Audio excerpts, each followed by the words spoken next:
Одлуката на Европската Унија и предвремените парламентарни избори ќе се одразат врз економскиот развој на државата, но незначително, вели вице-премиерот за економски прашања Кочо Анѓушев, кој вчера и денес присуствува на конференција за енергетска стабилност во Вашингтон. Сите избори влијаат негативно врз економијата, бидејќи одредени економски процеси во тој момент застануваат, но мислам дека патот е трасиран и дека доколку се водиме по тој пат и доколку се потпреме на реалната економија, на индустриализацијата, на ориентацијата према приватниот сектор, на неговото стимулирање за развој, тоа ќе даде на долг рок резултати, као што веќе и ги дава.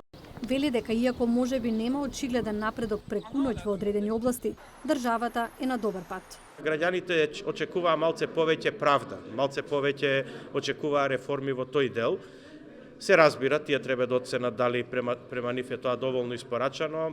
Мислам дека тука има простор за подобрување на состојбите, за подобрување на состојбите во судството, на подобрување на состојбите на општото живење, подобрување на образовниот систем, на здравствениот систем и така натаму. Но факт е, вели Анѓушев, дека има и сериозен раст на економијата од над 5% во апсолутен износ.